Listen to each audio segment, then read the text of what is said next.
Welcome to this video where we're going to be looking at the emotion of fear. So far we've worked through a few emotions on the scale of emotions which we've been looking at. So far we've looked at apathy and depression. We've also looked at grief. And now as we begin to clear and work through these lower emotions, we start to move a bit higher.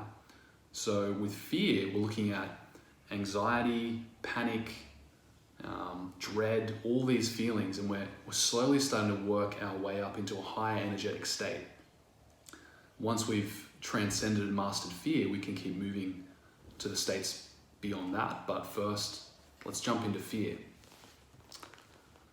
So, the many faces of fear are familiar to us all. We have free-floating anxiety and panic. We've all felt that. We've been paralyzed and frozen by fear, with its accompanying palpitations and apprehension. Worries are chronic fears. Paranoia is its extreme. In milder forms of fear, we're merely uneasy. When it's more severe, we become scared, cautious, blocked, tense, shy, speechless, superstitious, defensive, distrustful, threatened, insecure, dreading, suspicious, timid, trapped, guilty, and full of stage fright. These are all manifestations of fear. There's a fear of pain and suffering, fear of living, fear of loving, fear of closeness, fear of rejection, fear of failure, fear of God, fear of hell, fear of damnation, fear of poverty, fear of ridicule and criticism, fear of being trapped, fear of inadequacy, fear of danger, fear of disapproval, fear of boredom, fear of responsibility, fear of making a decision, fear of authority, fear of judgment, punishment, change, loss of security, fear of violence, fear of losing control, fear of feelings themselves, fear of manipulation, fear of being found out, fear of heights, fear of sex, fear of being on our own and being responsible, and fear of fear itself. There is, moreover, a cause of fear which many people are unaware of, the fear of retaliation. This fear arises from the desire to strike out, to hit back, and to attack. As we let go of fear, we find that behind it, there's often anger at the object of fear itself. The willingness to let go of the fear and overcome it already moves us up to that next higher level, which is anger. The fact that we can face this combination of fear, anger, feelings, and surrender it moves us up instantly into pride and courage. The fear of public speaking. One excellent experiment is to let go of the fear of fear itself. When we stop being afraid of fear, we notice that it's just a feeling. In fact, fear is far more tolerable than depression. Surprisingly, to a person who has been in bad depression, the re-emergence of fear is welcomed. It's better to feel scared than helpless, because you're in that higher energy state. To understand how fear is self-reinforcing, we have to stop and look at one of the laws of consciousness. So this is one of the laws of consciousness. What one holds in mind tends to manifest. What this means is that any thought which we consistently hold in mind, consistently give energy to, will tend to come into our life according to the very form in which our mind has held it. Thus, fear engenders fearful thoughts. So just by being in that state, we're creating all of these thoughts. We wonder where worry and anxiety and that excessive overthinking comes from. It comes from being in that state of fear, that emotional state. Because remember, all thoughts filter up from the emotions and the feelings. And if we want to change our thoughts, instead of trying to do positive thinking, which is helpful up to a certain point, we need to get to the root of it, which is feeling and experiencing and letting go of the fear. The more we hold these fearful thoughts in mind, the more likely the feared event will happen in our life, which again reinforces fear. As a medical intern, there was the fear of public speaking. At the very thought of getting up in front of medical colleagues to present a patient's case, the voice would fail out of sheer fright.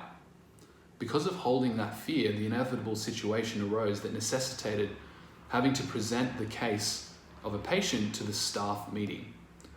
After reading a few paragraphs of the case history, the voice began to falter and get weaker and eventually stopped. The very fear that had been held in mind came to pass, and of course, that occurrence reinforced a fear of public speaking and brought on apathy about it. Henceforth, for many years, the limiting belief system operated: I can't speak in public. I'm just not a public speaker. Any and all speaking occasions were avoided, with the consequent loss of self-esteem, avoidance of activities, and limitation of vocational goals. As the years passed, the fear took a somewhat different form. The belief system was, I don't want to speak because I might be a boring and bad speaker.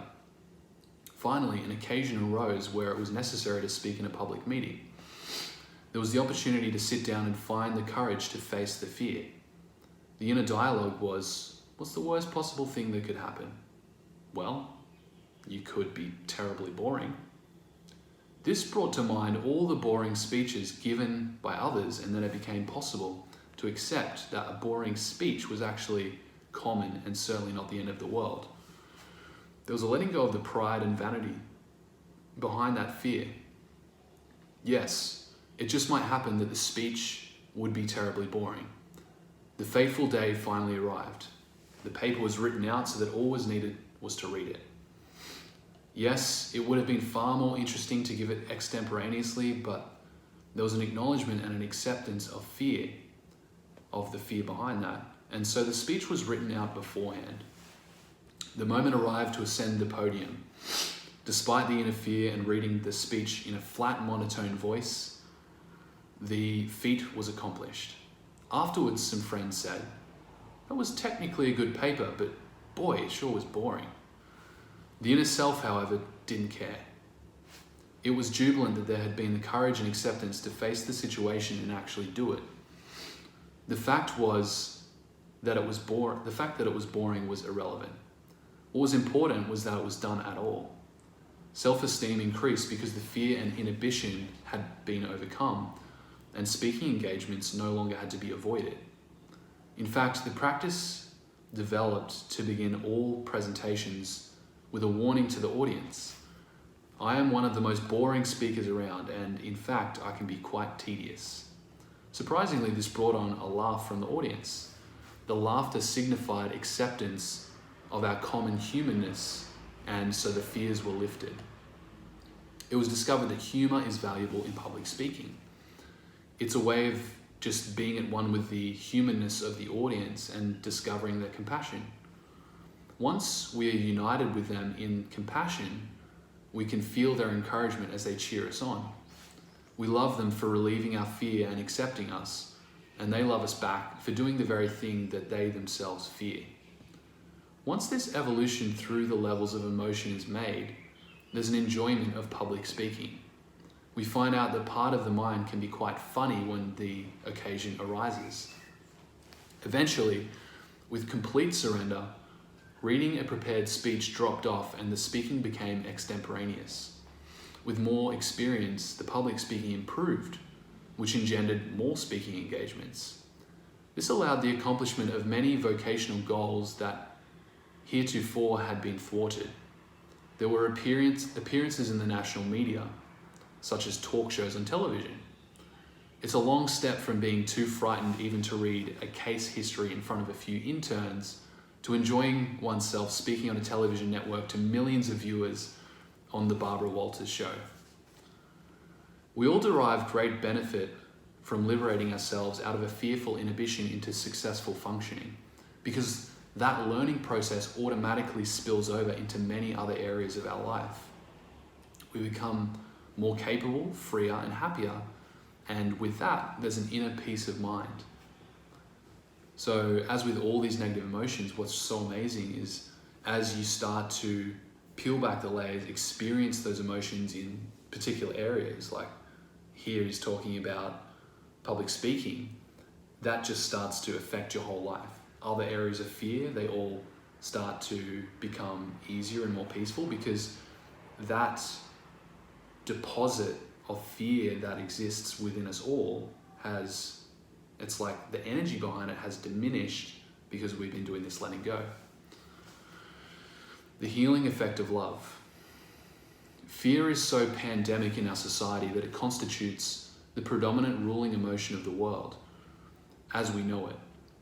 Fear was also the predominant emotion among the thousands of patients treated during the decades of clinical practice. Fear is so extensive and it takes so many forms that there are not enough pages in this book to enumerate all of its varieties. Fear is associated with our survival, and so it's given a special accord in our minds. This is why fear is such a dominant emotion in our world, is because it's so closely linked biologically to our survival. For most people, fear is so all-pervasive that their life really constitutes one giant set of compensatory devices to conquer their fears. And we'll go into that in a bit more detail later on. However, even all these compensatory devices that we use in our own minds to avoid the fear, even this does not suffice. So that the media presents us over and over again with fearful situations, as in this morning's news. Terrorist group threatens to poison our food supply. Such headlines are constant, as though to give the mind further opportunities to master that most dreaded of all emotions. As the lyrics of the song put it, we're caught between a fear of living and a fear of dying. When all the mind's compensatory devices fail and fear spills forth into consciousness as overt anxiety attacks or phobias, the person is labeled as having an anxiety neurosis. It's informative to note that the tranquilizer Valium is the biggest selling drug in America. So again, we've got all these compensatory devices in our minds that allow us to be distracted from fear, which again, escape, repression, and suppression. Repression's unconsciously pushing down the fear. Suppression is consciously, when you get that fear feeling, it's bracing yourself against it and willingly pushing it down. But when all of these mechanisms and distraction, again, that's part of it. Think of all the different ways we distract ourselves and run away from that feeling of fear. When all of this starts to fail, eventually that energy is going to spill forth into our consciousness. And if we're not prepared for it, if we're not letting go of it, it results in neurosis, anxiety, like deep anxiety. So this is the power, again, of letting go. Fear tends to escalate. Thus, the typical patient with phobias shows a progressive extension of the fear into more and more avenues of life, leading to further and further restrictions of activity and, in severe cases, to total immobilization. This was the case of a patient named Betty. Betty was 34 years old, but she looked much older because she was thin and drawn. She entered the office carrying armloads of paper bags, which were later found to contain 56 bottles of health store preparations, vitamins, nutritional supplements, plus several bags of special food. Her fear had started out as a germ phobia, and soon everything around her seemed to be possibly contaminated with germs. She had many health fears of contracting contagious diseases, which had progressed now to a fear of cancer. She believed every scare story she read, so she was afraid of nearly every food, the air she breathed, and even getting sunshine on her skin. She wore white clothes because she was afraid of dyes in the materials. In the office, she would never sit down because she was afraid that the chair might be contaminated. Whenever she needed a prescription, she asked that it be written from the middle of the prescription pad, which had not been touched. Furthermore, she wanted to tear the page from the pad herself. She didn't want me to touch it because it could possibly have gotten germs from me shaking hands with the last patient. She wore white gloves all the time. She requested to be treated by telephone as she was too afraid of making the trip to the office again. The following week on the telephone, she said she was afraid to get up. She would call from home while still in bed because now she was afraid to go out on the streets. She developed a fear of muggers, rapists, and air pollution. At the same time, she was afraid to stay home in bed for fear that she might get worse, and to compound all her other fears, she was afraid that she was losing her mind. She was afraid that the medication wouldn't help her and that it might have side effects, but she was afraid not to take it for fear that she wouldn't get better. Now she said that she had a fear that she might choke on the pills and had even stopped taking her health pills, much less the prescribed medication. Her fears were so paralyzing that every therapeutic maneuver was totally stymied. She wouldn't allow me to talk to her family. She was afraid that they would find out that she was seeing a psychiatrist and think she was crazy. I was totally baffled and racked my brains for weeks on how I could possibly help her. Finally, I just let go. I experienced the relief of surrender in that I totally just gave up. There's absolutely nothing I can do to help her. The only thing to do is just to love her. And so that's what I did. I just thought of her lovingly, and frequently I sent her loving thoughts. I gave her as much love as I could possibly give when we talked on the telephone. And finally, after a couple of months of loving therapy, she got sufficiently better to come to the office. As time went on, she improved and her fears and inhibitions began to diminish, though she never did develop any insight. She was too afraid of talking about psychological matters, she said.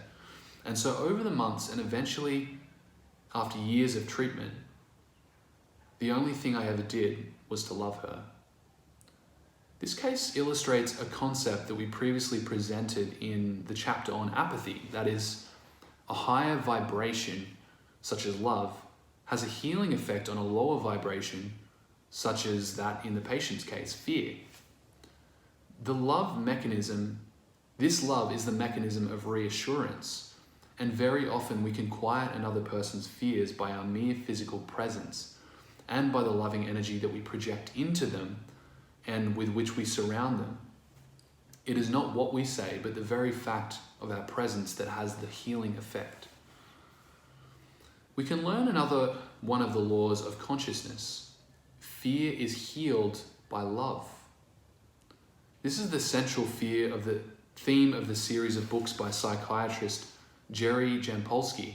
For example, Love is Letting Go of Fear. This was also the basis of the healing that went on at the Attitudinal Healing Center in Manhasset, Long Island, of which I was co-founder and medical advisor. Attitudinal healing has to do with group interaction with patients who have fatal and catastrophic illnesses, and the whole process of healing has to do with the letting go of fear and replacing it with love.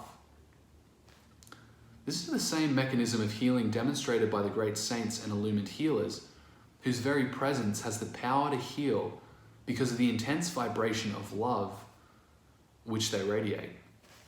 This healing power, the basis of spiritual healing, is also transmitted by loving thoughts. The multitudes of people down through recorded history who have healed by just this kind of love are legendary.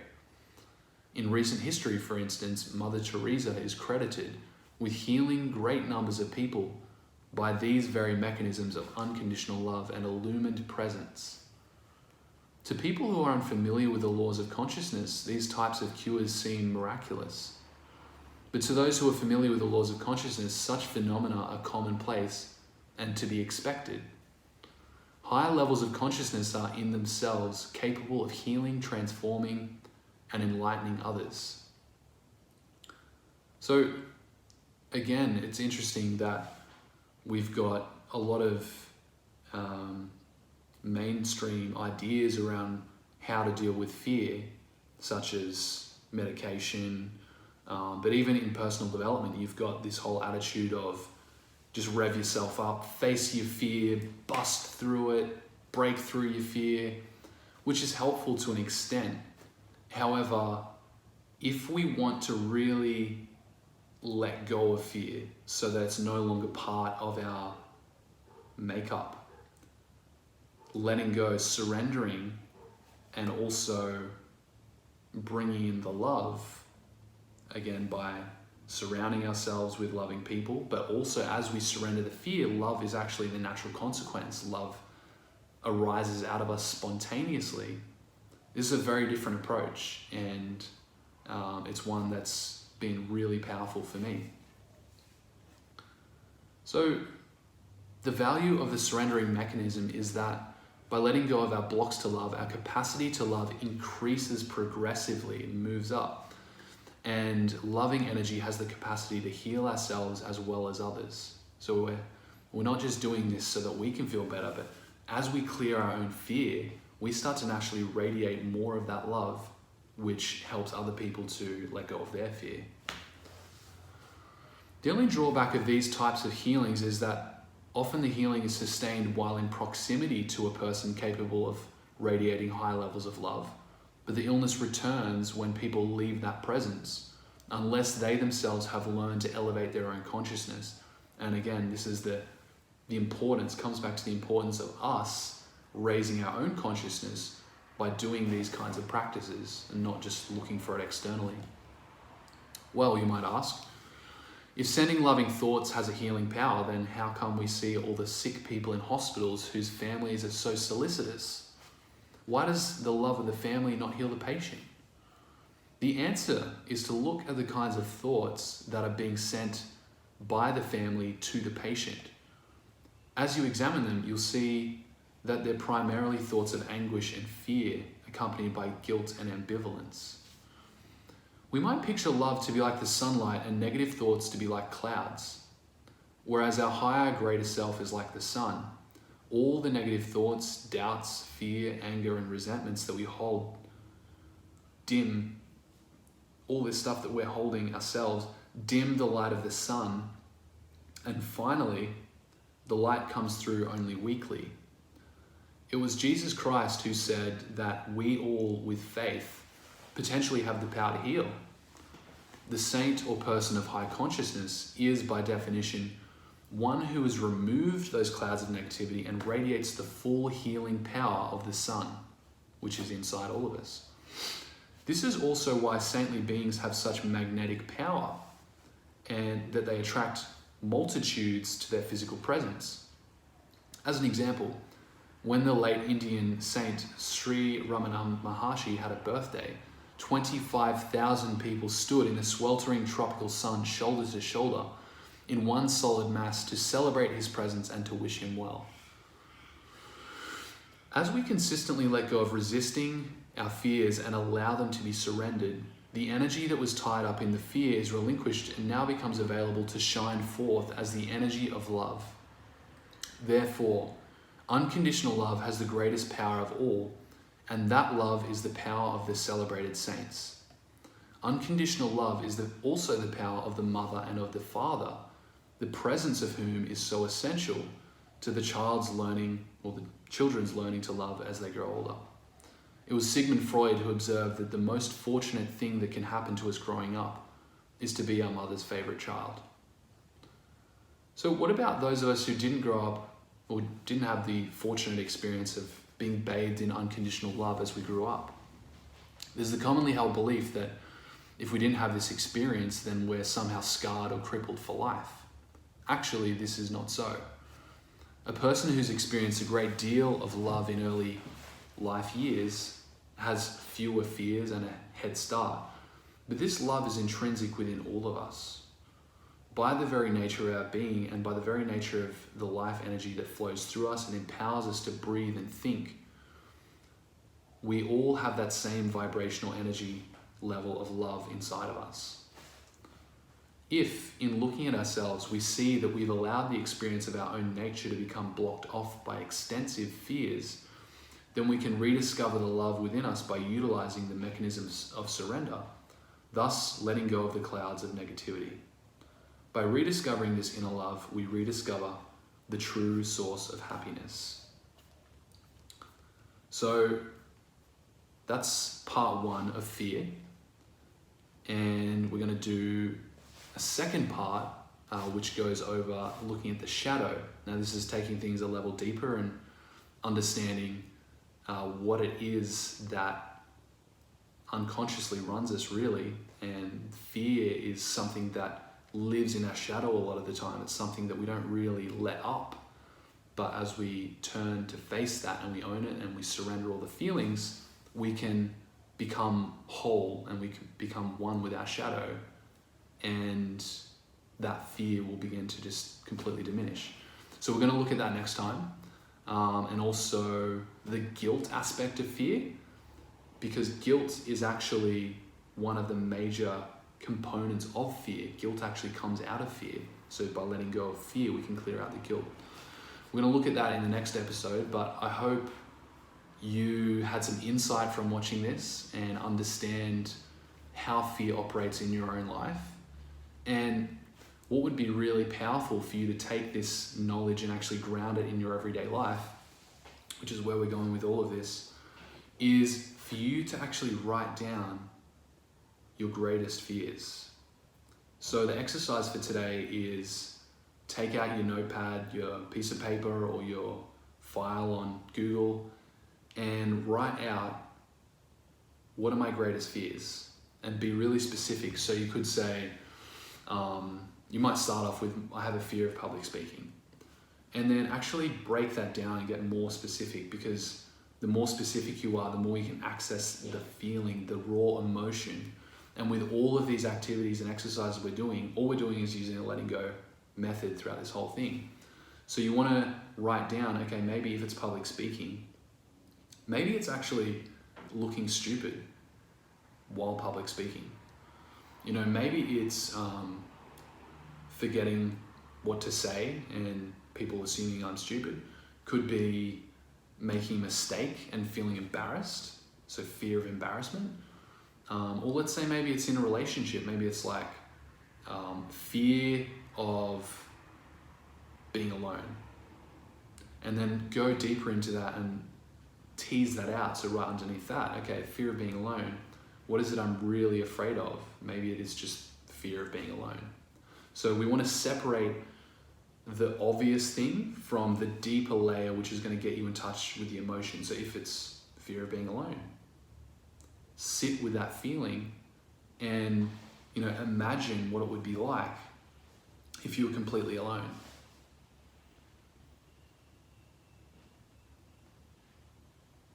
And the feelings will start to come up. And as they come up, notice them, allow them, and surrender to them. If they want to stay there, let them be there. And by doing this will take you 5-10 minutes, you are already clearing out those levels and layers of fear. So that's all for today's video. I hope you enjoyed that. Please let me know if you have any questions, leave your comments, hit the like button, and share this video with someone who would really benefit from it. I will see you in the next video.